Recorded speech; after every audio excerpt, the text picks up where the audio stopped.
Bonjour à tous. Aujourd'hui, nous sommes le 29 juillet 2026 et notre cher ami, notre frère Elijah Magnier est avec nous. Bienvenue de nouveau, Elijah. Bonjour Nima et merci de m'inviter.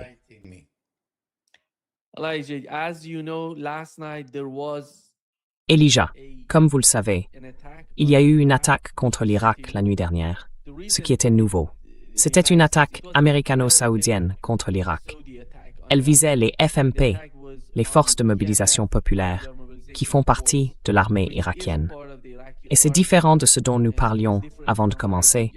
Comme vous l'avez mentionné, c'est différent du Hasht al-Sha'bi, le Hasht comme on l'appelle en Irak.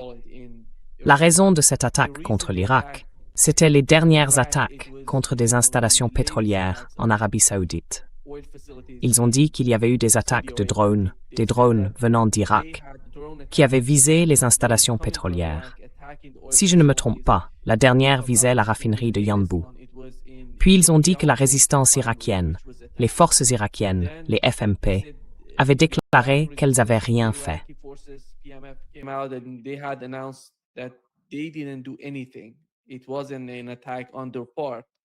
Ce n'était pas une attaque de leur part. Nous savons que le Yémen a déjà attaqué auparavant, et beaucoup de gens pensaient que c'était le Yémen. L'Arabie Saoudite a, d'une manière ou d'une autre, confondu les choses, ou ne savait pas qui l'avait attaqué. C'est pour ça qu'ils avancent que c'était l'Irak. Et toute cette affaire entre l'Irak et l'Arabie Saoudite est d'une certaine façon très confuse. Quelle est votre compréhension de cette attaque américano-saoudienne contre l'Irak? Que cherche-t-il à obtenir par cette attaque? L'autre élément qui s'est produit hier soir, c'était une attaque iranienne contre le Kurdistan irakien, à Erbil. Elle a eu lieu au même moment où ils attaquaient l'Irak. L'Iran attaquait Erbil, ainsi que la Jordanie. C'était de leur part une nouvelle attaque, d'une certaine manière préventive. Allez-y, quelle est votre compréhension de ce qui s'est passé en Irak?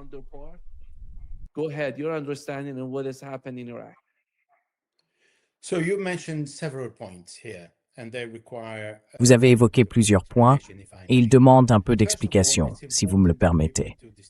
D'abord, il est important que les gens fassent la distinction entre les forces de mobilisation populaire et les groupes armés irakiens.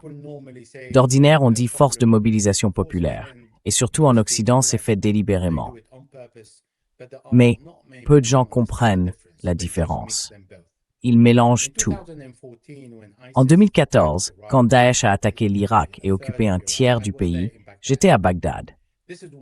C'est à ce moment-là que le grand ayatollah Saïd Ali Sistani, le grand ayatollah en Irak et source d'imitation religieuse, a décrété le djihad. Mais un djihad kifay, c'est-à-dire limité à la nécessité et aux besoins de la situation afin de surmonter un danger particulier. C'est ainsi que les forces de mobilisation populaire ont été créées.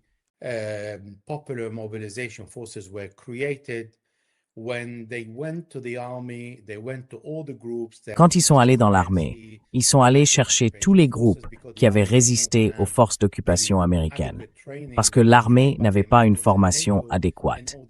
Ils avaient été formés par les Américains et l'OTAN.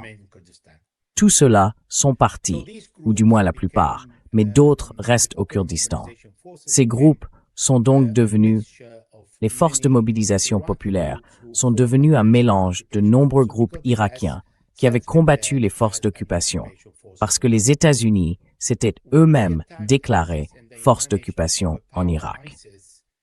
Lorsqu'ils ont attaqué Daesh et qu'ils ont réussi à le vaincre, le Premier ministre, Haider al-Abadi, a publié un décret disant que toutes les forces qui ne relevaient pas des forces de sécurité irakiennes légales devaient soit remettre leurs armes et se dissoudre, soit rejoindre une nouvelle force appelée les forces de mobilisation populaire, sous le commandement direct du Premier ministre.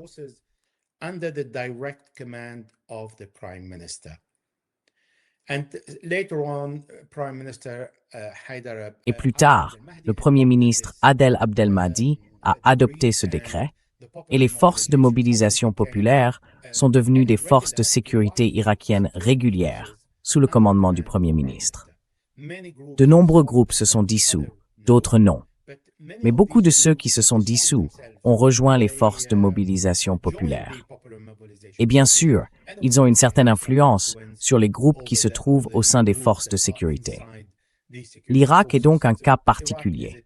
Tout le monde a de l'influence au sein d'un ministère, de l'armée, de la lutte antiterroriste ou des forces de mobilisation populaire. C'est ainsi que l'Irak est construit. Alors, que s'est-il passé hier? Les Américains et les Israéliens, les Américains et les Saoudiens ont attaqué ces forces en particulier.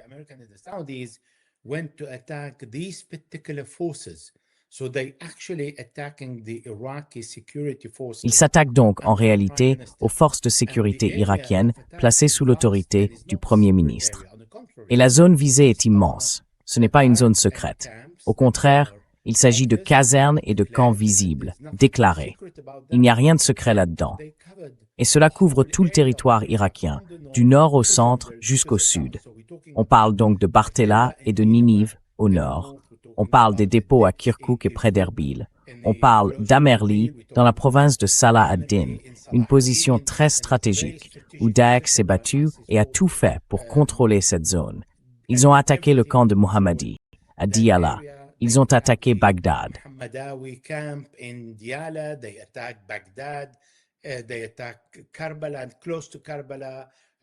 Ils ont attaqué Kerbala et près de Kerbala, Aoun. C'est aussi une zone où se trouve un camp. Ils ont attaqué Wassit. Ils ont attaqué Souaira. Ils ont attaqué Adaïr à Bassora, dans le sud, à la frontière avec le Koweït. Donc une très vaste zone était sous attaque. À présent, le Premier ministre irakien se retrouve dans une position très difficile. D'abord, il est allé aux États-Unis et a déclaré qu'il désarmerait tous les groupes armés irakiens qui ne sont pas sous son commandement. Cela ne concerne pas les forces de mobilisation populaire, parce qu'elles sont déjà des forces régulières. Mais maintenant, il ne va pas pouvoir le faire, car les groupes irakiens avancent l'argument suivant. Nous sommes toujours sous occupation américaine, puisque les forces américaines sont toujours présentes à l'aéroport d'Erbil et sur la base militaire d'Al-Harir, au Kurdistan.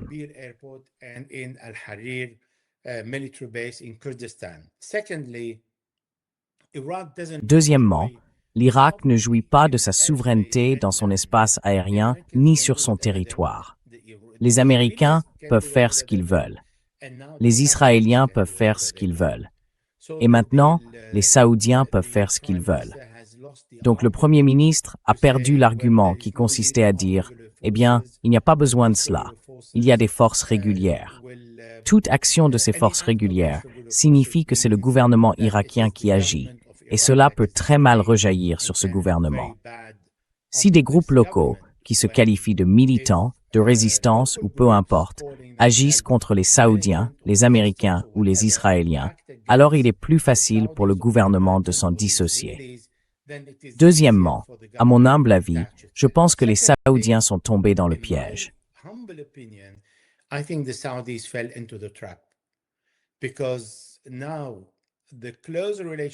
Parce que désormais, la relation étroite avec le Premier ministre irakien, qui a transmis aux Iraniens le message de Donald Trump proposant un cessez-le-feu, n'est plus dans la meilleure position sur le plan intérieur, car il ne peut pas commencer à attaquer les Saoudiens. Au maximum, il convoquera l'ambassadeur saoudien. Mais il ne va pas aller attaquer l'Arabie saoudite et dire « Nous avons été attaqués, nous allons riposter ». Cela signifierait une déclaration de guerre entre l'Irak et l'Arabie saoudite. Par conséquent, cela affaiblira l'ami de Donald Trump. Deuxièmement, cela signifie que le théâtre de la guerre s'élargit. Au début, c'était l'Iran, puis l'Iran et le Liban. Maintenant, il y a le Yémen, l'Arabie saoudite, l'Iran, le Liban et tous les pays du Golfe, y compris la Jordanie. Maintenant, nous avons l'Irak, le Yémen, l'Iran, le Liban, les pays du Golfe et la Jordanie.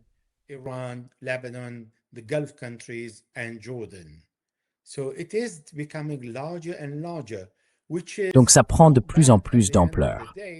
Et au fond, ce n'est pas une mauvaise chose, parce que cela les forcera à trouver une solution pour mettre fin à cette guerre. Et cette solution sera douloureuse pour les Américains, parce que les Iraniens ne montrent aucune flexibilité. Ils ont bombardé des installations américaines en Jordanie aujourd'hui, même si Donald Trump a dit qu'il ne tirait pas.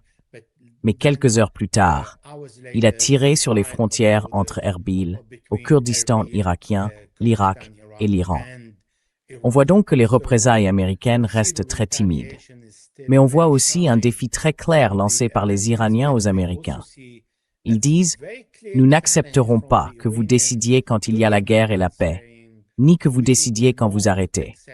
Nous aussi, nous décidons quand nous arrêtons, et nous ne nous arrêtons pas maintenant. » Oui.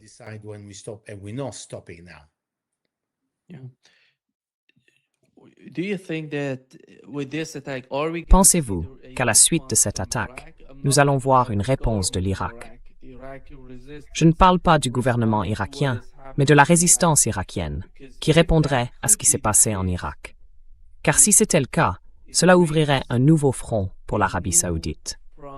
Nous savons que l'Arabie saoudite combattait d'une certaine manière au Yémen, et nous savons à quel point son système de défense aérienne est fragile.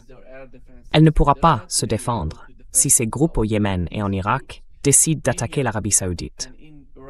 Et comment ça va-t-il changer la situation pour l'Arabie saoudite?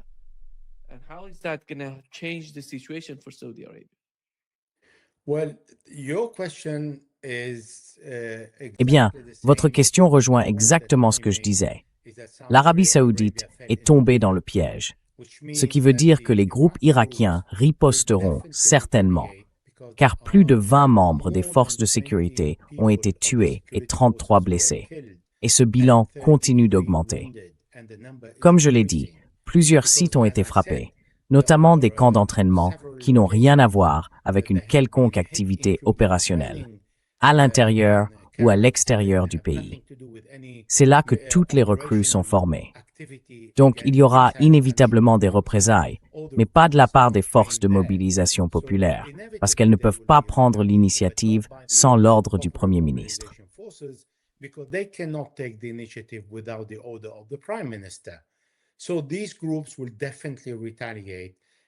Ces groupes vont donc riposter, c'est certain.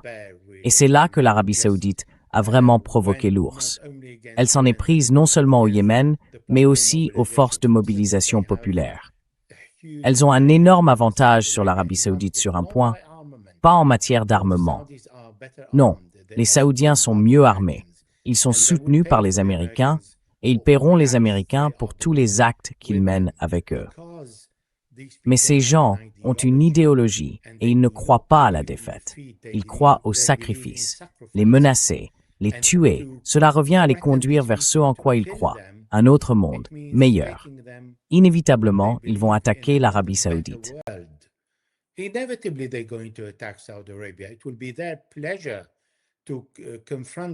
Ce sera pour eux un plaisir d'affronter l'Arabie saoudite et de faire en sorte que la guerre s'étende, qu'elle se déroule sur de nombreux théâtres, notamment en Iran, au Liban et au Yémen. Car les Yéménites ont annoncé qu'ils étaient responsables, mais les Saoudiens viennent de rejeter cette revendication. Donc oui, je pense qu'aujourd'hui, ce soir, l'Arabie saoudite sera attaquée par les groupes irakiens qui n'hésiteront pas à revendiquer leurs responsabilités. Ces groupes ne se cachent pas. Ils disent quand ils font quelque chose contre Israël, les Américains ou les Saoudiens.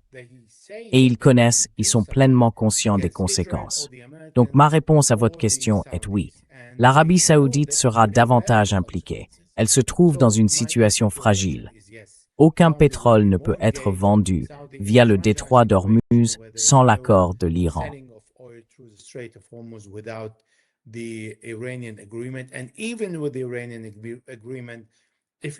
Et même avec l'accord iranien, si l'Iran ne peut pas vendre son pétrole, l'Arabie saoudite ne vendra pas le sien. À Yanbu, sur la mer Rouge, les Saoudiens ont déjà été attaqués par les Yéménites. Mais malgré cela, le canal de Suez ne peut faire transiter qu'un nombre limité de barils de pétrole par jour, parce qu'il faut seulement les acheminer jusqu'en Égypte, puis depuis le point égyptien situé avant le canal de Suez jusqu'à la Méditerranée. On parle donc d'un maximum de 400 000 à 500 000 barils par jour, ce qui est extrêmement limité pour l'approvisionnement quotidien en pétrole ou pour les exportations de pétrole via Yanbu. Elles étaient auparavant comprises entre 3,5 millions et 4 300 000 barils par jour par la mer Rouge et non par le détroit d'Ormuz. day through the Red Sea, not the Strait of Hormuz.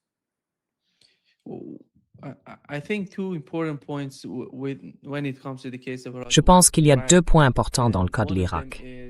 L'un d'eux concerne le fait que, comme vous l'avez mentionné, l'attaque saoudo-américaine contre l'Irak pourrait, d'une certaine manière, unifier tout le pays. Car lors de la récente visite du Premier ministre irakien aux États-Unis, il semblait que les États-Unis essayaient de provoquer une forme de division en Irak, comme ils l'ont fait, par exemple, au Liban. Nous connaissons la différence entre le gouvernement libanais et le Hezbollah, et ils ont essayé de faire la même chose en Irak. Mais l'attaque est en train d'unifier le pays. C'est totalement contraire à ce qu'ils cherchaient à faire auparavant. Comment peut-on comprendre cela?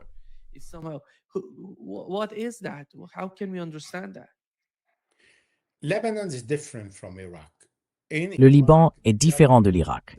En Irak, la majorité gouvernementale est chiite, et ce sont les chiites qui contrôlent le poste de Premier ministre. Le président occupe une sorte de fonction prestigieuse qui revient aux Kurdes. Au Liban, en revanche, le président est maronite et représente une minorité. Les maronites représentent entre 11 et 13% de la population, tandis que l'ensemble des chrétiens au Liban représente entre 28 et 30%. Les chiites représentent entre 30 et 33%, et les sunnites plus ou moins la même proportion. Nous sommes donc dans une situation complètement différente de celle de l'Irak.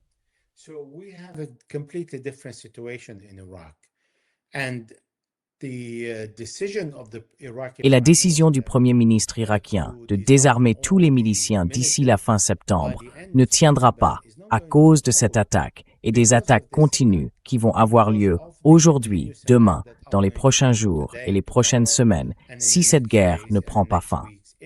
À présent, les Saoudiens et les Américains mènent une attaque conjointe parce que les Saoudiens veulent partager la responsabilité. Ils ne veulent pas que les Irakiens pensent qu'il s'agit d'une attaque confessionnelle, les sunnites contre les chiites. Ils s'y prennent comme les Américains lorsqu'ils partent en guerre. Ils demandent à l'Europe et à l'OTAN de les rejoindre, pour que le monde ne les voit pas comme les Américains contre tel ou tel pays.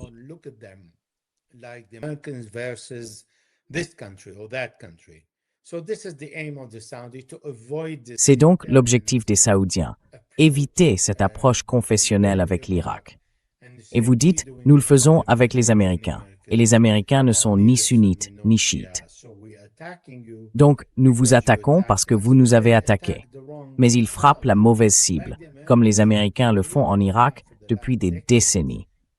Ils vont toujours attaquer les Hashd al-Shaabi, parce que les autres groupes sont des groupes de résistance, comme ils se définissent eux-mêmes. Ils n'ont donc pas de lieu clairement identifié où se trouvent leurs camps d'entraînement et leurs casernes. Ils n'en ont pas. Alors les Américains s'en prennent aux casernes officielles de l'armée irakienne.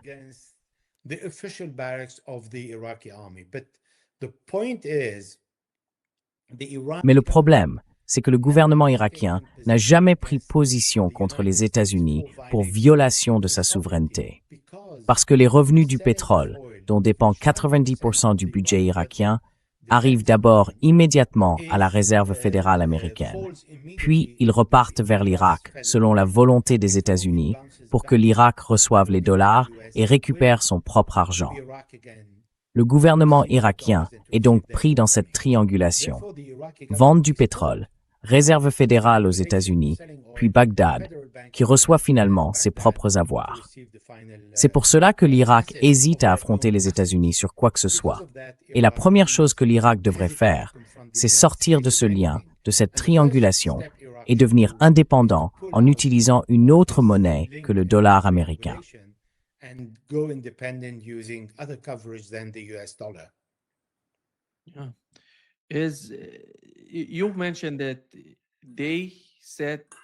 Vous avez mentionné qu'ils n'avaient pas revendiqué l'attaque contre l'Arabie saoudite. Je parle des FMP. Et c'est le Yémen qui a dit « c'est nous qui l'avons fait ». Alors, pourquoi insiste-t-il pour dire que c'est l'Irak qui a fait ça? Et quel en est l'intérêt?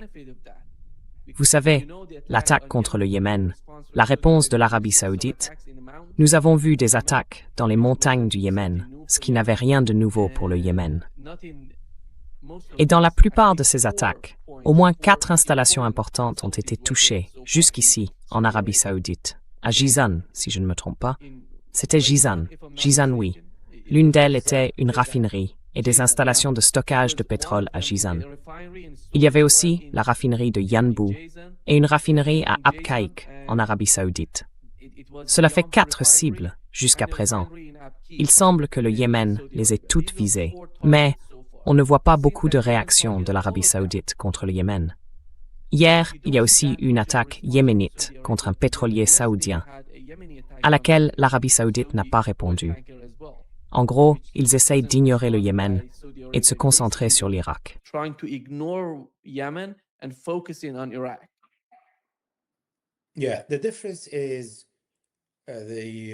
Oui, la différence, c'est que les groupes irakiens ne peuvent pas utiliser de missiles balistiques. Ils utilisent des drones. Les missiles balistiques ne sont pas, en théorie, entre les mains des groupes irakiens parce qu'ils doivent défendre le pays contre l'occupant. Ils n'ont donc pas besoin d'un armement aussi lourd.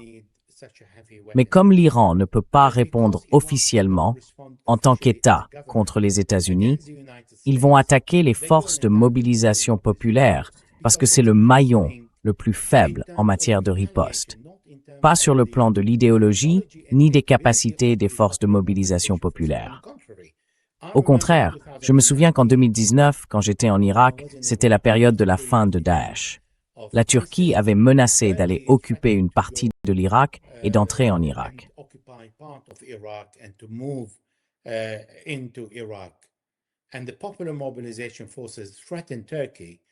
Et les forces de mobilisation populaire ont menacé la Turquie. Elles tueraient chaque soldat turc qui mettrait le pied en Irak. Et la Turquie ne s'est pas aventurée en Irak. Bien sûr, elle reste au Kurdistan, où elle compte 15 camps militaires. Mais elle affirme que le gouvernement d'Erbil a demandé sa présence. Et l'Irak ne peut pas vraiment chasser la Turquie du Kurdistan, parce que le président Erdogan fermerait alors le robinet d'eau de l'Irak. Aujourd'hui, les Irakiens ont besoin de la Turquie pour exporter leur pétrole. Ils exportent par la ligne de Banias, en Syrie.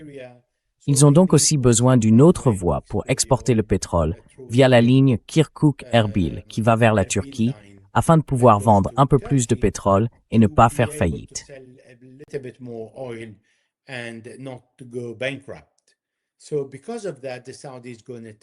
Donc pour cette raison, les Saoudiens vont attaquer les Irakiens.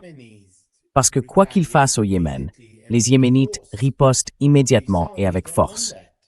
Les Saoudiens ne veulent pas de ça. Ils ne veulent pas faire la guerre au Yémen. Ils ont déjà fait la guerre au Yémen. Les Américains aussi ont fait la guerre au Yémen. Et aucune de ces deux forces n'a réussi à faire quoi que ce soit pour contraindre les Yéménites. Mais avec les forces de mobilisation populaire, comme je l'ai dit, puisqu'il y a des forces qui suivent le Premier ministre, tout acte de ces forces sera interprété comme un acte du Premier ministre, donc du gouvernement de Bagdad. Ce qui signifie que l'Irak est en guerre. C'est pour cela que les Saoudiens trouvent plus facile d'aller attaquer les Irakiens.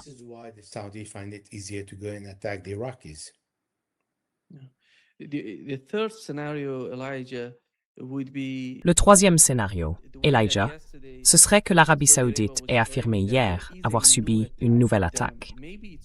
Peut-être que tout est faux. Peut-être qu'ils font une sorte de fausse déclaration parce qu'ils voulaient attaquer l'Irak. Parce que je n'ai vu aucune déclaration, vous savez, du Yémen, de la résistance irakienne ou des FMP, disant qu'ils revendiquaient ces nouvelles attaques contre l'Arabie saoudite.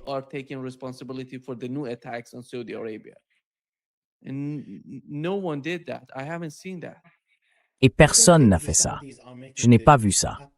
Je ne pense pas que les Saoudiens inventent cela, pour une raison simple. Ce sont les derniers à vouloir faire la guerre, parce qu'ils comprennent que l'Iran n'a pas été vaincu. Et que dans leur perception, l'Irak n'est pas loin des alliances de l'Iran. Et que l'Iran peut effectivement entrer en guerre, comme il l'a fait au nom du Liban, si la banlieue de Beyrouth est attaquée. Les Iraniens peuvent faire la même chose avec l'Irak. Et alors ils se tourneront vers les héros du Moyen-Orient, et en particulier vers les héros chiites. Car en Irak, il y a des groupes chiites très puissants, comme Saïd Muqtada Sadr, qui s'opposent à l'Iran, qui s'opposent à ces groupes. Mais aujourd'hui, lui aussi a condamné les Saoudiens. Or, habituellement, il est contre les groupes armés irakiens et contre les forces de mobilisation populaire. La situation en Irak est donc plus complexe, tout comme la relation avec les Saoudiens et la dynamique entre les chiites d'Irak et les dirigeants d'Arabie Saoudite.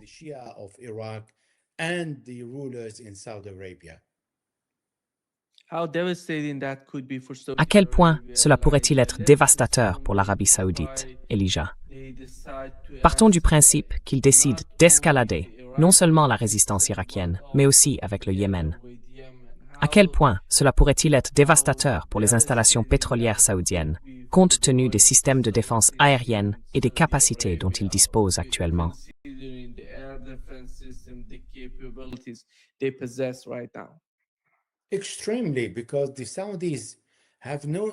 Extrêmement, parce que les Saoudiens n'ont aucune installation souterraine. Tout est en surface, et cela accroît la vulnérabilité de tout ce qu'ils possèdent. On parle aussi des infrastructures d'approvisionnement en eau.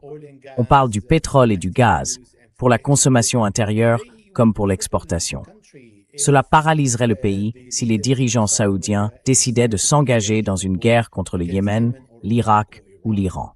C'est pour cela qu'ils ont avalé tout ce que l'Iran a fait contre l'ensemble des pays du Golfe, parce que l'Arabie saoudite se considère comme le protecteur des pays du Golfe, ou leur porte-parole.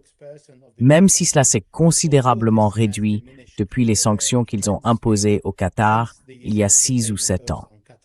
Donc cela ne place pas l'Arabie saoudite dans une bonne position.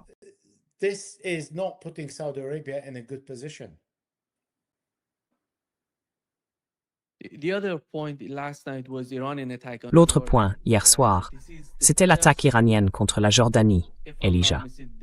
C'est la première, si je ne me trompe pas, la première attaque iranienne préventive. Les États-Unis la qualifiaient, les médias traditionnels la qualifiaient, d'attaque surprise contre la Jordanie. Sans avoir été attaqué, l'Iran a attaqué la Jordanie. Et il l'avait déjà fait une fois auparavant. C'était l'attaque iranienne contre le nord d'Israël. Vous vous souvenez, quand Israël a attaqué Dahieh, dans le sud de Beyrouth, et que l'Iran a répondu. C'est la première fois que l'Iran prend les devants pour attaquer les États-Unis. Qu'est-ce que c'est que ça? En même temps d'ailleurs, ils attaquaient aussi le Kurdistan irakien.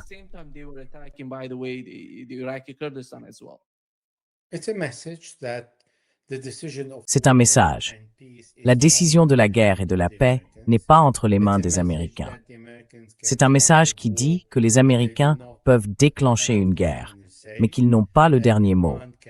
L'Iran peut décider du moment où elle prendra fin, pas les Américains.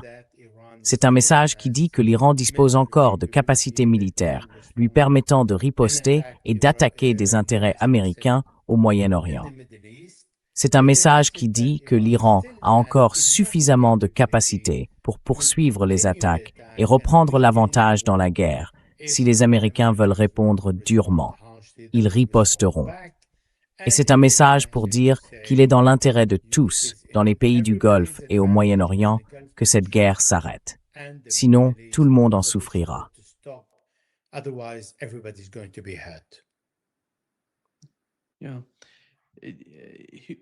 Oui, voici le commandant du CENTCOM, l'amiral Brad Cooper.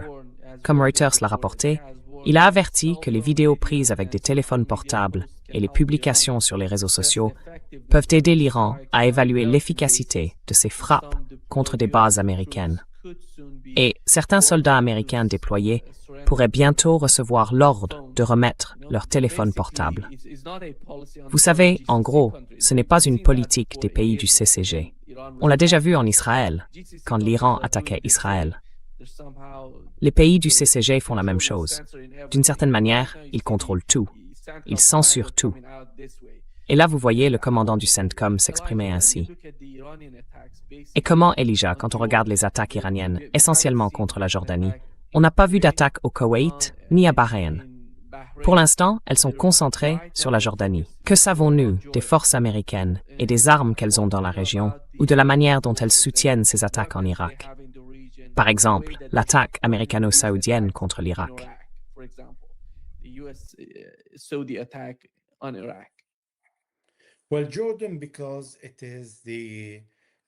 Eh bien, Jordan, parce que c'est la première ligne de défense devant Israël. Les Américains ont laissé fuiter des informations selon lesquelles ils n'ont pas assez de systèmes de missiles d'interception. Les Iraniens disent, d'abord, nous ne vous croyons pas. Ensuite, que vous en ayez ou non, nous continuerons notre attaque. Et si vous n'en avez pas, c'est encore mieux. Nous allons épuiser vos réserves et nous assurer que, lorsque nous déciderons d'attaquer Israël, Israël soit sans défense et dispose de moins de systèmes de missiles d'interception. C'est donc l'un des objectifs. Et les Iraniens ont également eu beaucoup de succès contre les Américains sur la base d'Al-Tanf, en Jordanie.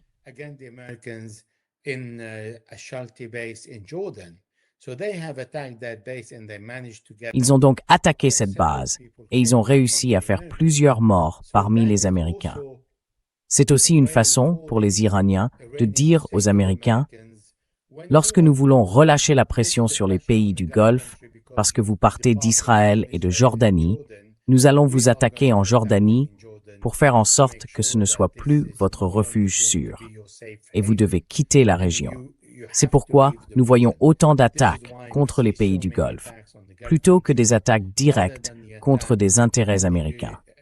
Car l'Iran aimerait voir les pays du Golfe faire front uni, mais unis contre la présence américaine dans la région.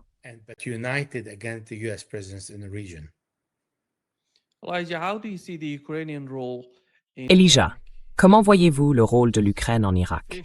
Des rapports officiels irakiens ont indiqué que des cellules ukrainiennes étaient actives en Irak et qu'elles essayaient d'une manière ou d'une autre de semer le chaos dans le pays. Plus tard, les Ukrainiens ont déclaré « Nous ne faisons rien en Irak ». L'autre point concerne l'attaque ukrainienne contre un navire cargo iranien en mer Caspienne. Comment percevez-vous, d'une manière générale, le rôle de l'Ukraine en Asie occidentale?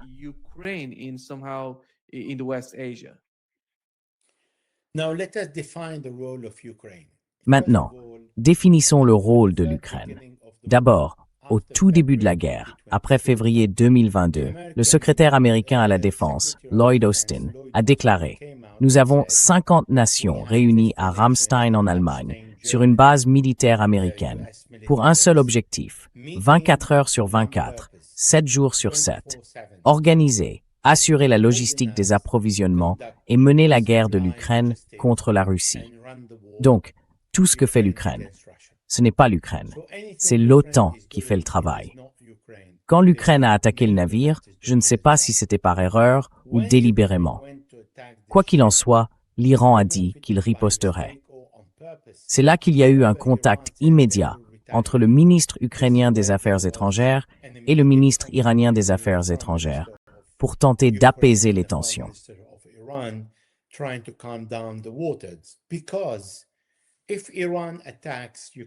Parce que si l'Iran attaque l'Ukraine, les missiles devront alors survoler quelques pays supplémentaires, qui seront très mécontents de cette violation de leur souveraineté, comme l'Azerbaïdjan, et ils devront bien atteindre l'Ukraine, d'une manière ou d'une autre.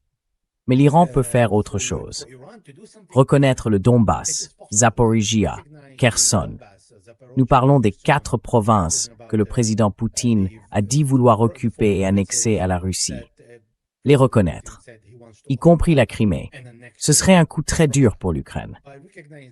Ce n'est pas quelque chose que les Ukrainiens aimeraient voir si l'Iran ne veut pas s'engager dans une guerre contre l'Ukraine.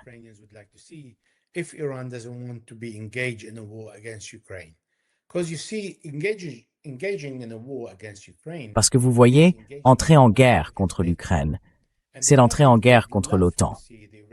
Et les Américains adoreraient voir les Iraniens et l'OTAN se battre. Jusqu'ici, l'OTAN a résisté aux États-Unis et a dit « Nous ne voulons pas nous impliquer contre l'Iran ». Mais en faisant entrer l'OTAN par la fenêtre et sortir par la porte, c'est ce qui fait le jeu de Donald Trump, parce qu'il veut que l'OTAN soit impliquée. Mais si l'OTAN ne s'implique pas parce que les Iraniens n'ont pas riposté, mais sont aussi allés reconnaître des villes ukrainiennes. Pour les Américains, ce sera la fin de ces villes. C'est pourquoi les Ukrainiens sont revenus, se sont excusés et ont essayé de rétablir la relation entre les deux pays.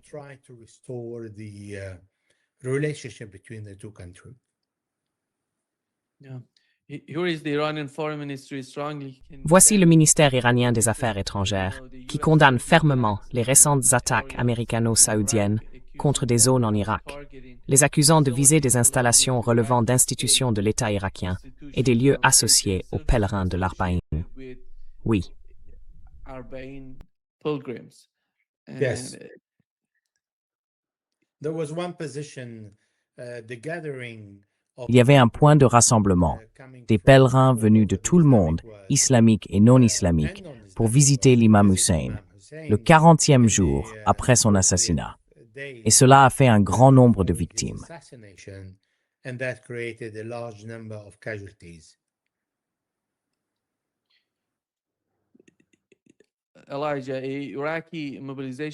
Elijah, les forces de mobilisation irakiennes ont dénoncé les attaques américaines. Et comme vous l'avez mentionné, 20 combattants ont été tués. Le problème, Elijah, dans le cas de l'Ukraine, à mon avis, c'est peut-être que Zelensky propose à Donald Trump une nouvelle option dans la mer Caspienne pour exercer une forme de pression sur l'Iran et la Russie.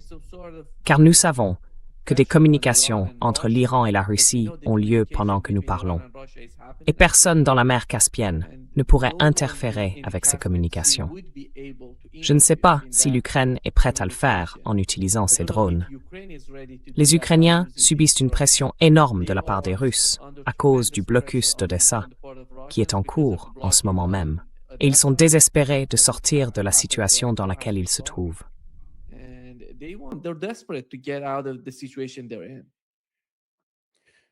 Qui veulent-ils à tout prix sortir de cette situation?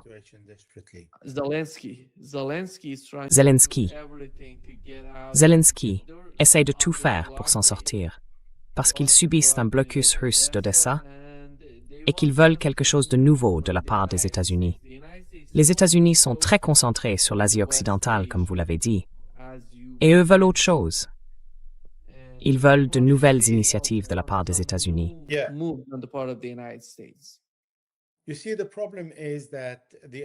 Vous voyez, le problème, c'est que les Américains veulent arrêter la guerre en Ukraine, mais ils ne proposent pas aux Russes quelque chose qu'ils accepteraient. Par conséquent, les Russes ne vont pas arrêter la guerre sans une solution complète. Les Américains proposent aux Russes d'arrêter la guerre et d'instaurer un cessez-le-feu. Et la Russie a dit, vous voulez rassembler vos forces. C'est pour ça que vous voulez un cessez-le-feu. Aucun cessez-le-feu ne tiendra tant que vous ne réglerez pas la cause profonde du problème. Et l'Ukraine ne rejoindra jamais l'OTAN. Si l'Ukraine rejoint l'OTAN, alors je continuerai le combat.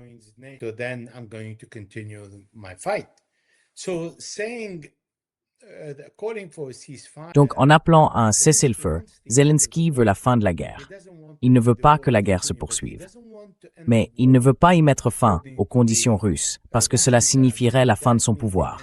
Il ne serait plus président et serait considéré comme quelqu'un qui a vendu aux Russes 4 provinces, dont la Crimée. C'est pour cela qu'il résiste. Je ne pense pas que l'Ukraine ait quoi que ce soit à gagner à déclencher une guerre avec l'Iran. Au contraire, elle a beaucoup à perdre. Elle n'a pas la liberté de décider de faire ce qu'elle veut. Si l'OTAN veut attaquer l'Iran, elle attaquera l'Iran. Cela ne dépend pas de l'Ukraine. C'est l'OTAN qui attaque l'Iran. Et les Iraniens en sont conscients. Ils ne veulent pas déclencher une guerre avec l'OTAN, mais ils veulent dire à l'OTAN qu'ils sont l'Ukraine et qu'il y aura des conséquences s'ils entrent dans la bataille.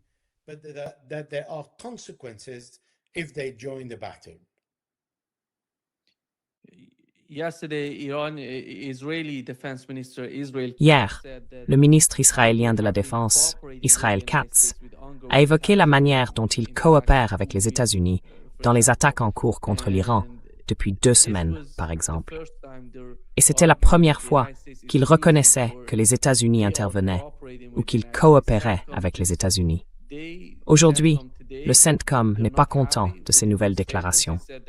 Le ministre israélien de la Défense, Israel Katz, a déclaré publiquement que des avions américains opérant depuis des bases en Israël avaient mené des frappes contre l'Iran ces dernières semaines. Et ils ne sont pas contents de ça. Ils se demandent quelle était la principale raison pour les Israéliens de le mentionner. Qu'en pensez-vous? Yeah. What do you make of it? It's very easy. Israel wants to join. C'est très simple. Israël veut rejoindre la guerre, d'une manière ou d'une autre, pour une raison simple. D'habitude, quand l'extrême droite israélienne est aux commandes et qu'il y a des élections, ils sont en pleine période électorale en ce moment, parce que c'est en octobre, ils ont besoin d'aller à la guerre. Ils veulent avoir quelque chose à montrer aux Israéliens d'extrême droite, une raison de voter pour eux. Alors, pour les Israéliens, être mis de côté et se voir demander de ne pas intervenir, c'est frustrant pour Benjamin Netanyahou, pour Bezalel Smotrich et Ben Gvir. Rester sur la touche ne leur convient pas. Ils veulent de l'action. Donc ils ne peuvent pas aller attaquer l'Iran, ils ne peuvent pas aller attaquer la Syrie, et ils ne peuvent pas aller attaquer le Liban.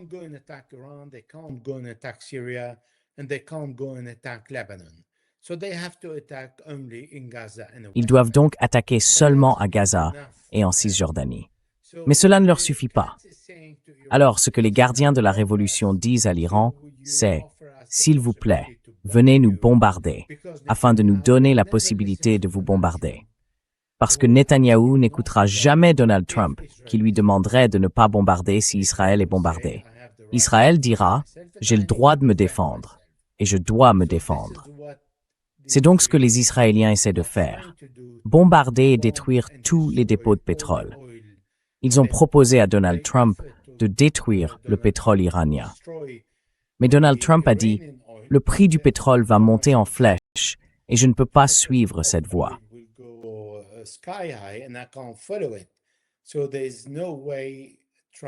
Il n'y a donc aucune chance que Trump autorise les Israéliens à bombarder le pétrole iranien, à moins que l'Iran ne prenne l'initiative d'attaquer Israël à cause de ce qu'a dit Katz. Et l'Iran ne va pas tomber dans le piège de Katz. Et Katz, c'est Netanyahou. Cet homme a été ministre des Affaires étrangères et ne comprenait rien à la politique étrangère ni aux questions militaires. Donc c'est toujours Netanyahou qui parle. Et tout cela est poussé par Netanyahou pour venir dire « Nous attaquerons l'Iran si nous sommes attaqués. » Mais l'Iran ne va pas les attaquer. Il y a d'autres intérêts américains dans la région. Beaucoup d'intérêts américains dans la région qui peuvent être attaqués sans provoquer de destruction majeure en Iran, puis relancer la guerre avec Israël.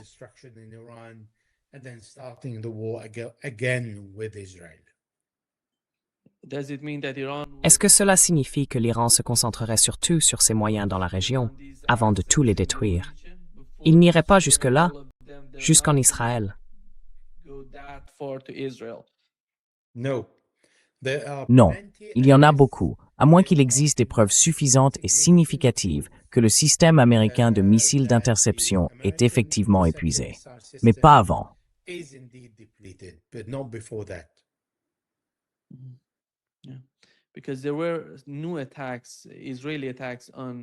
Parce qu'il y a eu hier de nouvelles frappes israéliennes au Liban contre la forteresse d'Al-Tahrir, dans cette zone montagneuse.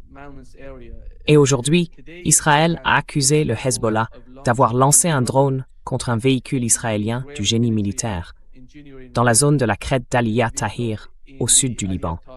Ils ont dit qu'ils allaient répondre à cela. Comment voyez-vous la situation, Elijah?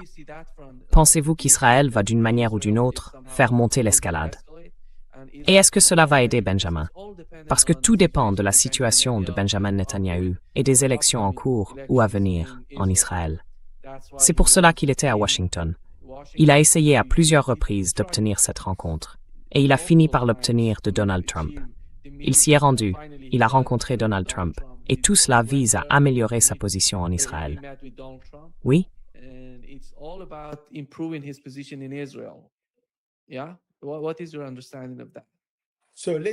Quelle est votre compréhension de cela?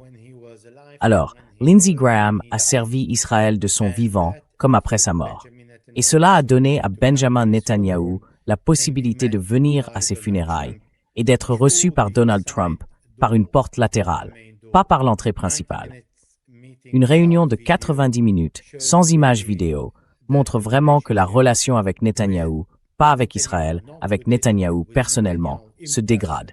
Et c'est pour cela que Netanyahou voulait le soutien des États-Unis pour les élections.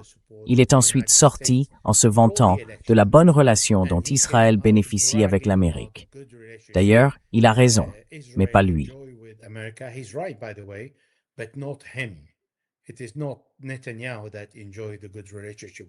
Ce n'est pas Netanyahou qui entretient de bonnes relations avec l'Amérique. Et il a essayé de brouiller les pistes en disant que c'était l'une des meilleures réunions. Pourtant, tous les signes montrent que c'était l'une des pires réunions pour Netanyahou. Parce que Trump lui a dit très clairement que c'était la guerre des États-Unis contre l'Iran et qu'Israël devait rester à l'écart, faire ce qu'il voulait loin de l'Iran et laisser l'Iran aux Américains. Donc, on a vu comment cela s'est déroulé et comment Donald Trump n'a plus besoin d'Israël pour ce qu'il doit faire ensuite en Iran. Parce que maintenant, c'est une guerre entre l'Amérique et l'Iran, et non entre l'Iran, les États-Unis et l'Amérique.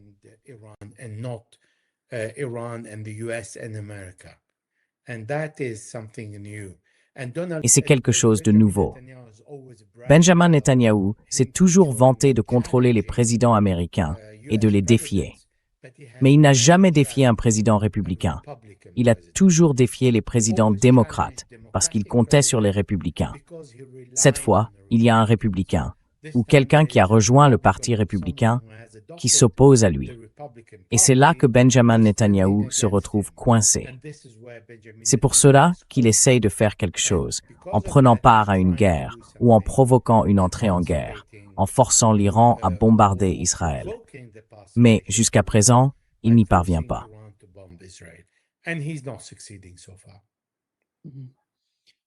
Vous vous attendez à ce que les États-Unis attaquent l'Iran en réponse à l'Iran ce soir. Pardon?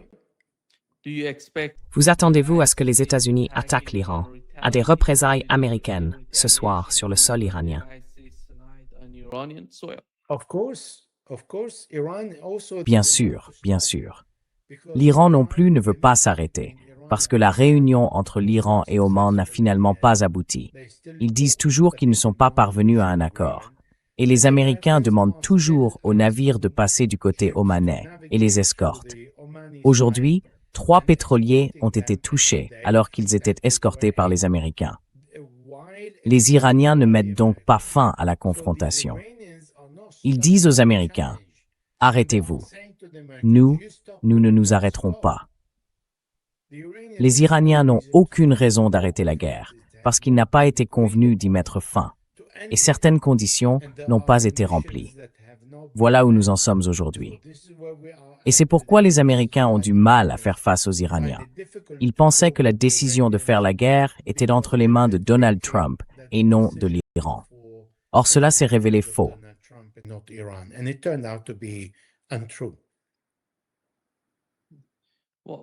Que savons-nous de la proposition omanaise faite aux Iraniens au sujet du détroit d'Ormuz, Elijah? Eh bien, ils ont proposé de gérer leur côté, et les Iraniens géreraient l'autre côté. Mais l'Iran a dit non. Ensuite, ils ont proposé de gérer leur côté à 50-50, et là encore, les Iraniens ont dit non. Aucun navire ne peut entrer sans que nous le sachions et sans notre approbation. Ils peuvent partir du côté omanais, du détroit d'Ormuz, mais avec un accord avec les Iraniens, pas sans cela. Les Iraniens veulent contrôler l'inspection, ils veulent contrôler les marchandises, et ils veulent s'assurer de connaître chaque navire qui part, d'où il vient et ce qu'il transporte.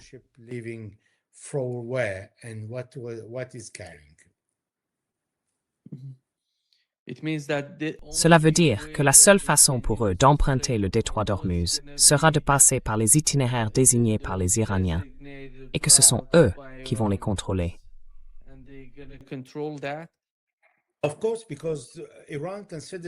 Bien sûr, parce que l'Iran se considère en état de guerre. Il y a toujours une guerre qui a été imposée à l'Iran. Elle n'est pas terminée. Et elle ne se terminera pas selon les conditions des États-Unis. C'est ce que l'Iran essaie de faire valoir en disant aux Américains, « Vous voulez négocier la fin de la guerre. Nous avons un protocole d'accord en 14 points, vous le respectez, vous le signez, et ensuite nous pouvons nous asseoir pour discuter. » Mais jusqu'à présent, les Américains n'ont pas signé ce protocole d'accord. Ils n'ont pas respecté le protocole d'accord signé, et ils continuent de faire ce qu'ils veulent. And they are still doing what they want.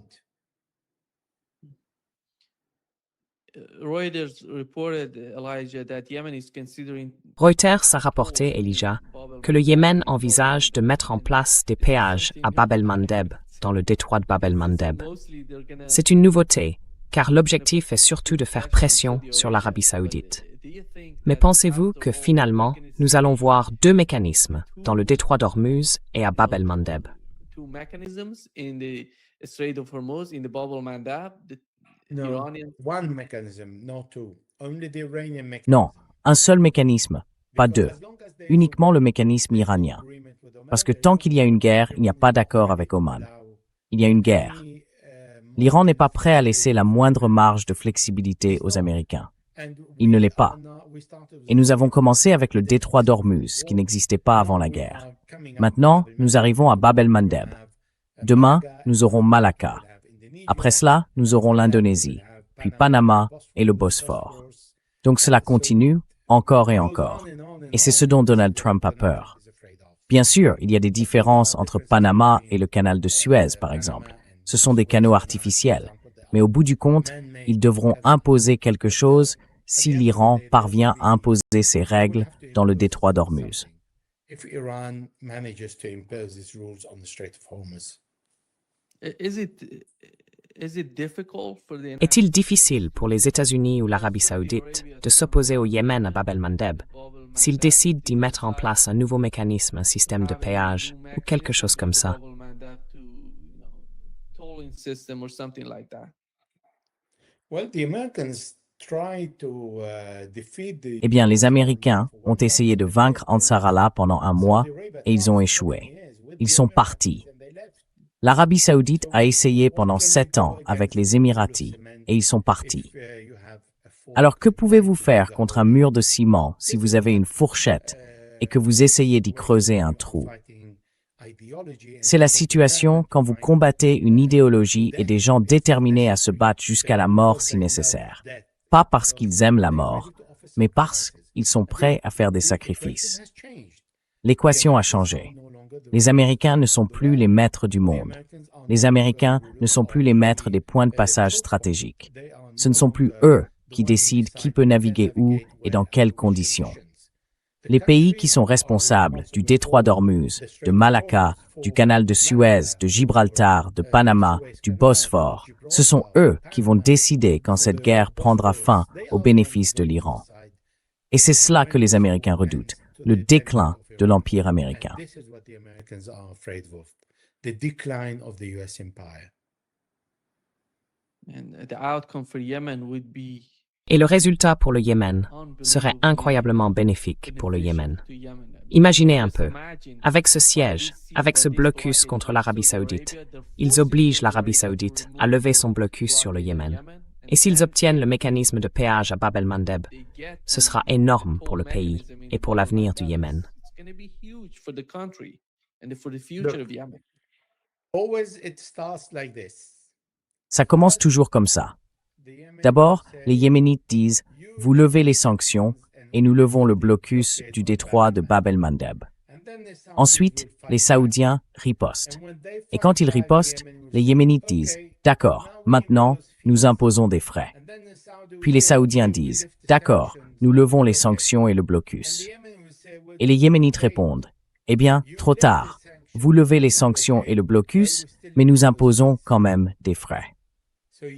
Vous voyez, dès le départ, ils ne raisonnent pas en se disant comment s'en sortir avec le moins de dégâts possible. C'est leur mentalité, comme celle des Saoudiens et des Américains aujourd'hui.